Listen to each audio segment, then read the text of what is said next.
از وقتی یادم میاد همیشه وقتی یکی ازم میپرسید اگه الان میتونستی به یه جا سفر کنی اونجا کجا بود، یه جواب بیشتر نداشتم.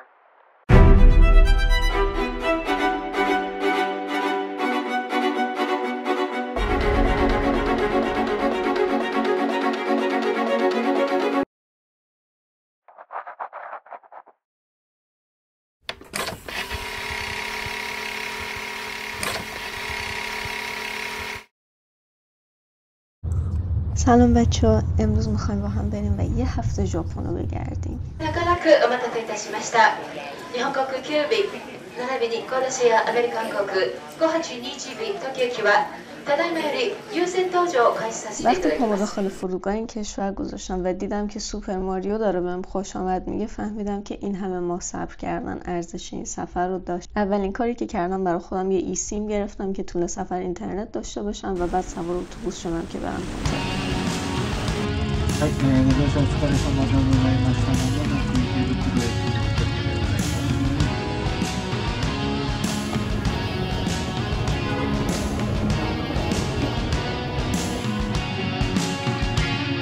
زودتر از هم اتاقیم رسیدم و تا الان با هم اتاق ما شروع نشدم، ولی چون زودتر رسیدم گفتم از اتاق فیلم بگیرم. خیلی اتاق کوچولو و نقلیه و تخت‌ها خیلی به هم نزدیکن و پیژامه داره. اینم ویو.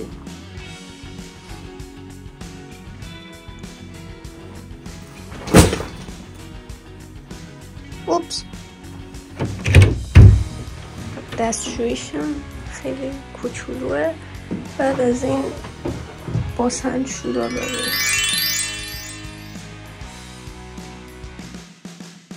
بعد از اینکه هم اتاق اومد آرایش کردم و بعدش ساعت 6 تو لابی قرار داشتیم که با بقیه آشنا بشیم. از اونجا پیاده راه افتادیم و رفتیم به یه رستورانی که نزدیک اونجا بود که بهمون غذا دادن و اسکچ بوک دادن و صحبت کردیم راجع به اینکه طول سفر قراره چیکارا بکنیم. اونجا من هم اتاقیم فهمیدیم که به سری چیزای مشترک علاقه‌مندیم، پس با هم رفتیم یه مغازه که نزدیک اونجا بود و من یه چیز کوچولو خریدم و بعد برگشتم هتل و اسکچ بوکم رو استارت زدم.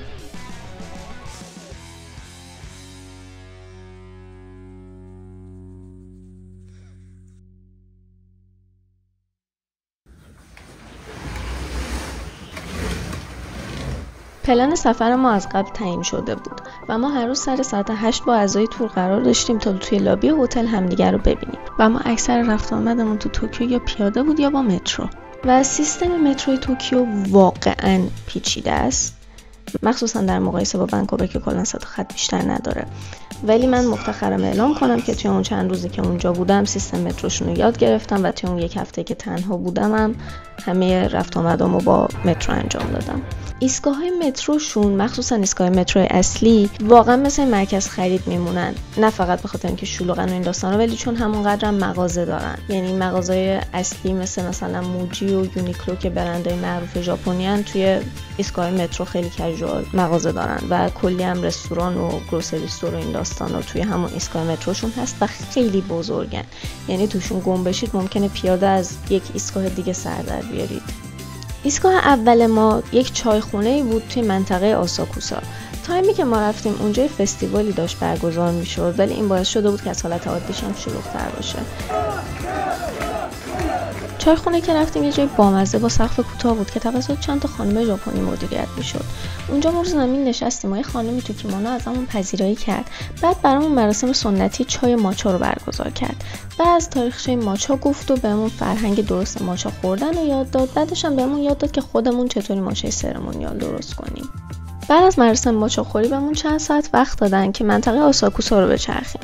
من هم اتاقیم اول رفتیم همون معبد سنسوجی که دلیل اصلی این بود که اون فستیوال سانجا ماتسوری داشت اونجا برگزار میشد، که یه فستیوالی بود که حدود 100 تا معبد قابل حمل و آدما رو شونه‌شون گرفته بودن و داشتن دور اون منطقه میچرخوندن. اونجا پر از کافه، رستوران و دسر فروشی و فود تراک و این داستانا بود و یه سری مغازه سوغاتی فروشی، چون منطقه خیلی توریستی هم بود. شاید براتون جالب باشه که بدونید من طول سفرم حتی یه بارم صرافی نرفتم، چون توی مغازه 7-11شون میتونستم پول اکسچنج کنم.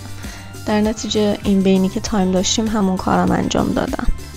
از اونجا قرار بود بریم یک معبدی به اسم معبد میجی جینگو. بچه واقعا خیلی قشنگه، نمیدونم چطور توضیح بدم، ولی رنگ درختای اونجا حتی با جاهای دیگه که من دیدم فرق میکنه. مسیر 10 دقیقه‌ای از ایستگاه تا خود معبد یکی از قشنگ‌ترین مسیرهایی بود که من تو زندگیم پیاده روی کردم و بعداً فهمیدم که این جنگل به صورت آرتیفیشال درست شده، یعنی درختایی که اینجا از جاهای مختلف ژاپن به امپراتور اون دوره در واقع هدیه بودن و بعداً آدم‌ها این درخت‌ها رو دور اون معبد کاشتن. برای ورود به معبدشون یه جورایی باید با آبی که از این بامبو میومد وضو میگرفتیم و مثل همه جاهای توریستی دیگه اینجا هم یه سری مهر داشت که من به اسکچ بوکم زدم و به نظرم خیلی فضای آرام بخش و زیبایی بود. بلافاصله بعد از اینجا ما برگشتیم بریم به سمت هاراجوکو چون نزدیکش بود. میتونم بگم یکی از عجیب ترین جاهایی بود که دیدم. هاراجوکو به فشن دیستریکتشون معروفه و اونقدر این مسئله بولده که شما یه سری لباسا رو میتونید با اسم هاراجوکو فشن پیدا کنید، یعنی حتی یک استتیک برای خودش داره. ولی خب من حقیقتا چیز خاصی پیدا نکردم و فقط وقت کردم برای خودم یک کورن داگ بگیرم و چند تا از گاچا ماشین گاچا بگیرم. از اونجا ما رفتیم شیبویا. احتمالاً اسم شیبویا رو خیلی شنیده باشید، به بزرگترین کراسواک دنیا معروفه و واقعاً هم همونقدر بزرگ و شلوغه. من حقیقتاً هایپش رو نفهمیدم. برام جالب بود دیدنش، ولی این که میگن یکی از حتما باید اینجا رو برید به نظرم خیلی هم اهمیتی نداره، چون واقعاً مثل یه خیابون خیلی شلوغ بود که بعد از وسطش رد می‌شدید. واسه همین حالا رفتید نرفتیدم فکر نمی‌کنم خیلی اهمیتی داشته باشه، ولی خب دقیقاً همون جاییه که انیمه جوجوتسو کایزن توش اتفاق میفته. واسه همین جالب بود که چقدر دقیق از روی اونجا رو ساختن. از این نقطه به بعد دیگه آدمای تور اینجوری بودن که هوا داره تاریک میشه و شما آدم‌های بزرگی هستید و هر کاری که دوست دارید میتونید انجام بدید. پس یه ذره شب شیبویا رو چرخیدیم. من و 3 تا از بچه‌های دیگه اینجوری بودیم که چه کاری بهتر از این که پاشیم بریم و یک کتاب فروشی 3 طبقه که این نزدیکی است رو ببینیم. و خب کلی خرید کردم و خیلی خوشحالم، چون اگر همونا رو من می‌خواستم هر جای دیگه‌ای بخرم بعد 5 برابرش پول میدادم، ولی آرت بوک اونجا قیمتش مناسب تر بود و هیچ روشی بهتر از این وجود نداشت برای اینکه من شب اولم رو توی توکیو تموم کنم. و خب این بود از روز اول و شیبویا.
ناگانو واقعا شهر قشنگی بود. روز سوم ما 40 دقیقه از هتل و تا معبد زنکوجی پیاده رفتیم و بافت شهریش کاملا با توکیو فرق میکرد. عکس و فیلم برداری داخل معبد ممنوع بود، ولی یه سری نکاتش برام خیلی جالب بود. مثلا اینکه یه معبد بودایی غیر مذهبی بود، یعنی افراد با هر دین و باوری میتونستن اونجا باشن. بعد اینکه تو ورودیش مجسمه بودا داشت که میگفتن هر جایتون اگر درد میکنه به همون جای بودا دست بزنید براتون شفا میاره.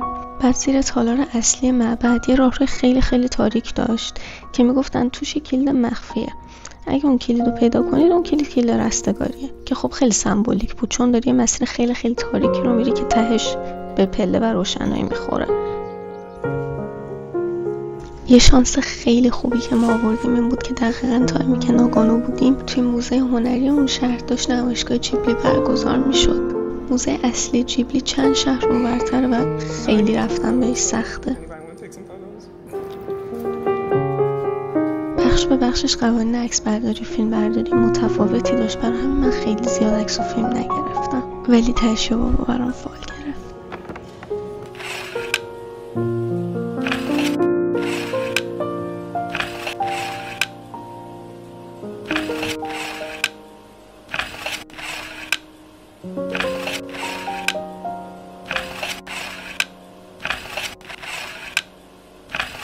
گیفت شاپ این موزه فوق‌العاده بود. یه سری چیزای خیلی خیلی خاص و یونیکی داشت که من هیچ جای دیگه ندیده بودم و خب طبیعتاً کلی خرید کردم. بعد موزه من و 2 نفر دیگه رفتیم یه رستوران لوکال محلی که مهربون‌ترین استاف ممکنه داشتن. دیگه رستوران داشت میبست، ما هم می‌خواستیم برگردیم هتل که من تو راه فهمیدم بگه خریدای جیبلیم نیست. با استرس همه مسیر رو برگشتیم. رستوران که بست، من مطمئن بودم بعد از رستوران برش داشتم میمون دستشوی عمومی که اونجا هم نبود. قطع امید کرده بودم و کم مونده بود که گریه کنم که همسفرم گفت بریم از سکیوریتی بپرسیم و تا رفتیم سکیوریتی طرف دست اونی که همسفرم بگ جیبلی رو دید اومد و دست و پا شکسته ازم پرسید که آیا پای سیب خوردم یا نه. به خاطر فاکتور پای سیبی که من جمع کرده بودم توی بگم بود و بگو بهم پس داد. تو پارک یه سری دیگه از بچهای تور رو دیدیم، یه ذره اونجا نشستیم و حرف زدیم. بعدش من رفتم یه مغازه‌ای به اسم بوکاف که طول سفر هزاران شعبه مختلفش رو رفتم که مغازه دست دوم فروشیه. تکنولوژی این یخه که کنار کیک هم بود و من تازه این یخچال گذاشته بودم، میتونستم یخچال نذارم.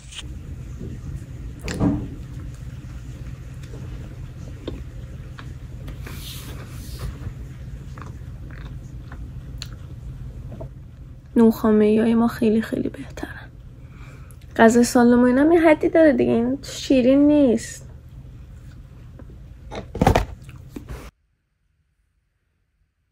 یکی از سلینگ پوینت های اصلی این تور برای من این بود که ما قرار بریم ناگانو و میمون بکشیم.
نوشته روی نقش علامت بزنید از کجا اومدید. هیچکی روی ایران پین نزده. نمیدونستم ناراحت باشم که اولین نفرم یا احساس خاص بودم بکنم.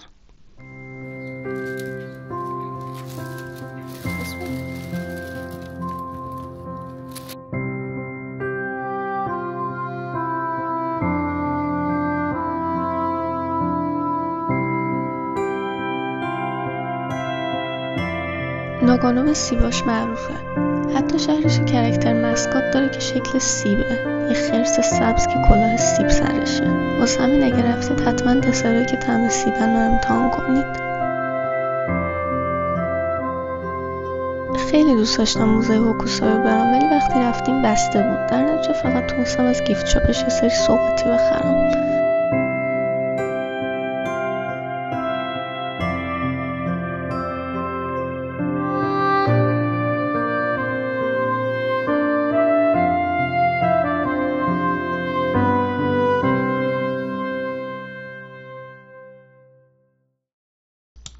امروز روز 5، یا در واقع همون آخرین روز این تور و آخرین روز این ولا. اولین کار ما تو لابی هتل نشستیم و اسکچ بوکامون رو به هم نشون دادیم. خیلی تجربه جالبی بود که ببینی چند تا آرتیست یه سوژه رو به چه شکلایی میکشن. و چیزی هم که برام خیلی جالب بود این بود که هم اتاقیم هم تور لیدرمون روز قبلش توی موزه هوکوسای منو تو یک پوز دقیقاً کشیدن.